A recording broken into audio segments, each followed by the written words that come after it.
قوم سمود پر جب اللہ کا عذاب آیا تو اس کی شدت کتنی تھی۔ جب نبی صلی اللہ علیہ وآلہ وسلم قوم سمود کی بستی سے گزرے اور وہاں پر پڑاؤ کیا تو کیا واقعہ پیش آیا؟ بسم اللہ الرحمن الرحیم، لاکھوں کروڑوں درود و سلام نبی کریم صلی اللہ علیہ وآلہ وسلم پر۔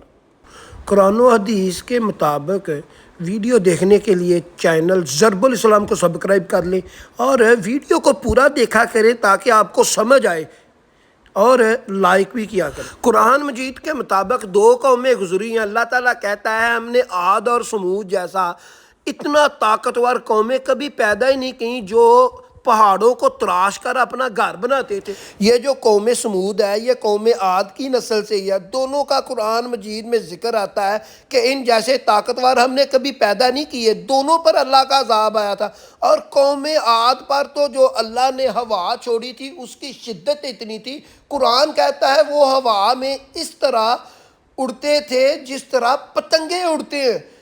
قوم عاد پر 7 دن اور 7 راتیں لگاتار ہوا چلتی رہی۔ اللہ تعالیٰ کہتا ہے وہ ہوا کی عذاب سے ایسے ہو گئے تھے جیسے کھایا ہوا بوسے۔ اب ہم آپ کو قوم سمود کا حال سناتے ہیں، کس طرح اللہ تعالیٰ کا ان پر عذاب آیا۔ آج سے تقریباً 5000 سال پہلے عرب کا ایک شہر تھا ہجر۔ ہجر میں ایک قبیلہ رہتا تھا جسے سمود کہتے ہیں۔ یہ قبیلہ قوم عاد کی نسل میں سے ہے۔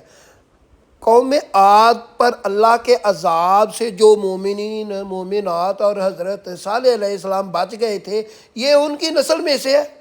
قوم سمود کا شہر ہجر، اس میں وہ محفلیں تھیں جس میں شراب، کباب، رنگینیاں، مدہوشیاں اس عروج پر تھیں کہ محلات سے بازاروں تک اور گلیوں سے، گلی کوچوں سے، صحراؤں سے میدانوں تک غیر اخلاقی گندے کام، مکروہ دندے انسانیت کو شرمندہ کیے جا رہے تھے۔ مال و دولت کی فراوانی اور نعمت خداوندی کی کثرت نے شہر کے باسیوں کو اللہ سے ایسا غافل کر دیا کہ اللہ کی یاد بھی نہیں آتی تھی، اور شیطان نے ان کی حیوانی خصلتوں پر قابض ہو چکا تھا، اور ان کا روز و شب کا معمول تھا کہ حکم عدولی اور نافرمانی ان کے لیے کوئی نئی بات نہ تھی۔ ہاں اگر کوئی نئی بات تھی تو وہ اللہ کے نبی حضرت صالح علیہ السلام کا یہ فرمان تھا کہ اے میری قوم، تمہارے پاس عیش و عشرت کے لیے بس 3 دن بچے ہیں، اس کے بعد تم پر اللہ کا سخت ترین عذاب آئے گا۔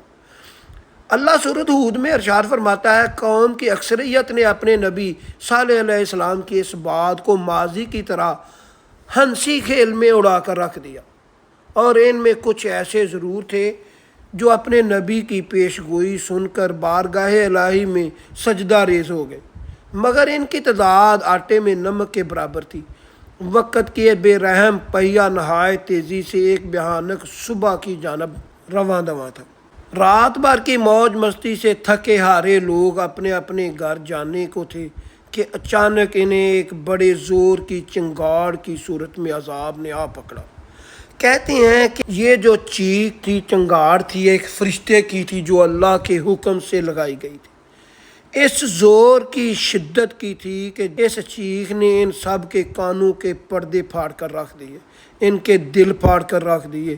ابھی چنگاڑ کا عذاب ختم بھی نہ ہو پایا تھا کہ ایک شدید ترین زلزلے نے آ پکڑا، اور وہ اپنے گھروں میں اوندے کے اوندے پڑے رہ گئے، اور اپنے قوم سمود کا اللہ نے یوں نست و نبود کیا گویا وہاں کبھی کوئی آیا بھی نہ تھا۔ یوں اللہ تعالیٰ نے نافرمان اور متکبر قوم کو ہمیشہ کے لیے عبرت کا نشان بنا کر رکھ دیا۔ دنیا کے مغرور بدعمال اور نافرمان لوگوں کو مطمئنہ فرمایا کہ نہ صرف آخرت بلکہ دنیا میں بھی تمہارے لیے سخت ترین عذاب موجود ہے۔